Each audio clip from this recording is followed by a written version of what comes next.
occasionally I would come up and see him when I would want one, he'd give it to me. But then it got to where he wouldn't. At Christmas, he'd give us a painting, but other than that, he said, well, go paint your own. Of course, I never could get it together like he did. But When did you start painting? actually, I painted a little bit in the early 70s, but, well, I drew all the way through as far back as I can remember. But, not that great, but I could draw. I would earn extra points in school by drawing. Oh. I guess the first painting I ever did,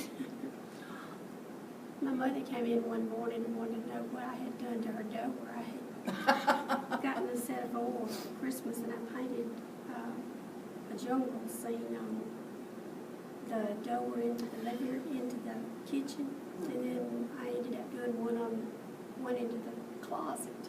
And they were there until they remodeled it for him to be back there.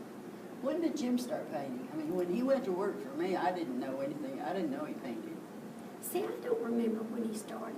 That was when he went to work for me in '93. It was after he came back here to stay with Mother. Yeah, it had been after that. I wonder if it wasn't after he started up here.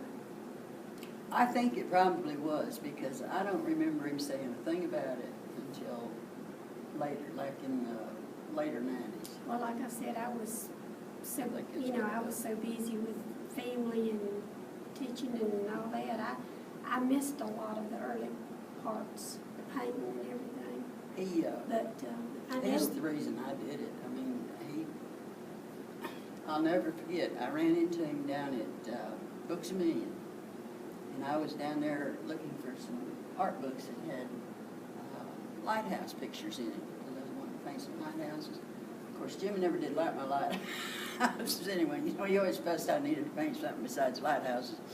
But anyway, that was when he told me that, that he was really involved in his painting and wanted me to come up there and wanted me to join the club and wanted me to come up here to some of the classes. And he got me in the class up here because they weren't even going to let me. I was registering at the wrong time of the year. Yeah. Well, he got me in too. So, if it hadn't been for him, I probably never would have painted anything. He was very pushy. I mean, he was, he knew how to get things going. Oh, yeah, he did that. But anyway, when I first started, the first class that I was taking with him, I went in there, I didn't even have any photos to paint. And he had a bunch of them back there, and he said, here, I'll give you something to paint. And he started handing me photos, and he was kind of like you said, he did with you. He was giving me pictures until I painted that one from Alabama that he brought back. And after he saw it, he said, I'm not going to let you have any of my pictures painted anymore. Well, when we go on those trips, like after my husband died, we went to Europe, and we all took pictures that first time, and then we kind of combined them. And, one might look a little better than the other one, and part of them we really don't know who took which. He did slip up, though. This painting that's up here of Peace at Last, the cannon with the bird sitting on it. Mm-hmm. Jimmy gave me that picture. Yeah. Now, that wasn't too long ago he gave me that painting. Yeah, I remember when he took that one. He was taken over Shiloh, wasn't he? No, I think it was taken down in Tupelo. Oh, was it? At that park down by the Link Center. Oh, okay. I didn't know that. I thought that was taken to Shiloh. Anyway, like I said, if it hadn't been for him, I guess I'd never tried it. Most of his first pictures were of like buildings, because he, was into the architecture part. And then he studied with Billy Kirk, Right. and then I think, did he go to Anita after that? He said it, yeah. He went to, he took a class under Anita. And then we used to go down to the Art Garage. Yeah, yeah, I got a kick out of him calling it the Art Garage.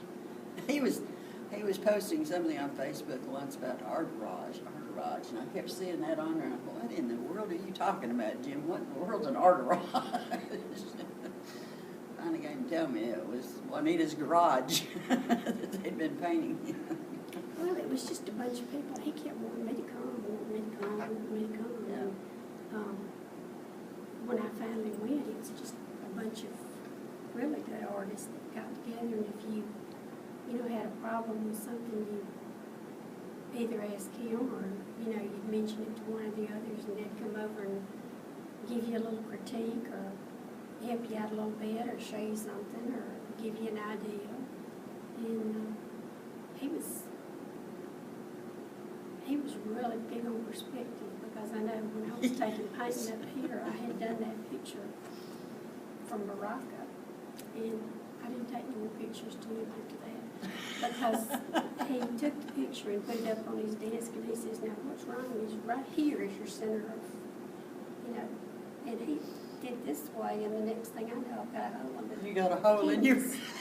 And so I had to I put paint in that trying to cover up that hole for the longest, and then I got to where I'd take it, like to Walmart, and make a picture of it. And then I'd take the picture to him to get him to correct my perspective. Don't ever take the painting again. But I didn't take another painting down there, because and he would draw right on top of it, Yeah. I worked 2 days on this, don't mess it up. There was one thing I didn't know. He never refused to help somebody. He never refused anytime I had a problem and went in there. I don't know if I ever saw him without a smile on his face for people either. And I know he's, I got to say, the best friend I ever had.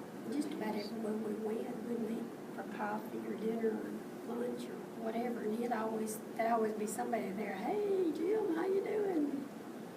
Of course, growing up, he was Mac, and then he became Jim. Yeah. Now he's back to Mac again a lot. That got confusing to me when people would be talking about Mac, and I couldn't figure out who in the world are they talking about, because I never knew him as Mac. I mean, the first time I ever met Jimmy, he come up here when he first came back from Florida, driving that little red car he was driving, and he pulled in down there at my store and wanted a job. That great big man come hauling out of that little bitty car. I thought anybody that's that big that would venture into a car that size has got to have a lot of ambition, so I'm going to hire him. He had to have. But anyway, like I said, he's definitely a friend.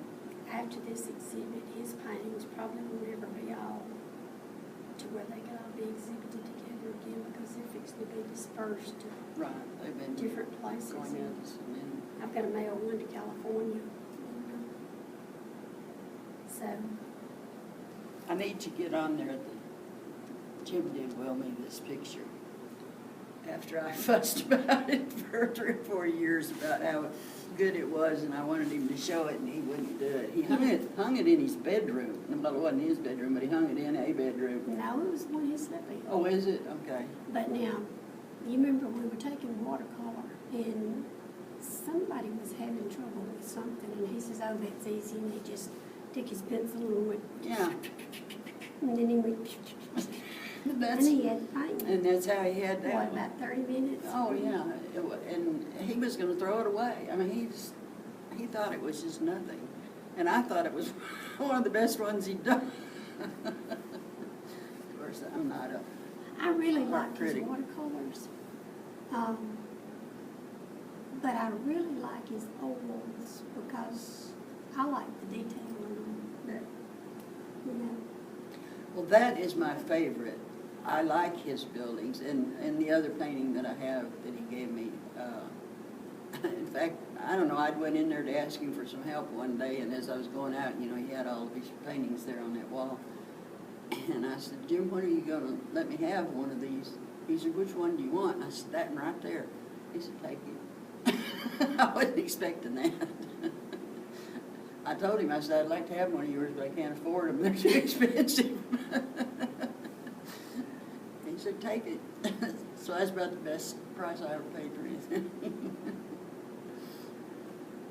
Anyway, the last thing that Jim said to me down there at Sanctuary House was he thanked me for being his friend for the last 10 years. And that was hard. That was hard. How are you coming over there, Allison? Are we back done? You're doing fine. I tell you, he's missed by a lot of people. We're gonna be missed for a long time, and He's missed. I'll think during the day about, well, I gotta call him, tell him that, but then, you know. It's kind of like me if I'm painting, you know, I'll think, I'm not sure how I'm supposed to do this. I got to call Jim and ask him, what do I do here? And Jim's not there to ask him. So it's going to be different. It'll definitely be different. Anyway, I guess you need to be, I think we've talked enough.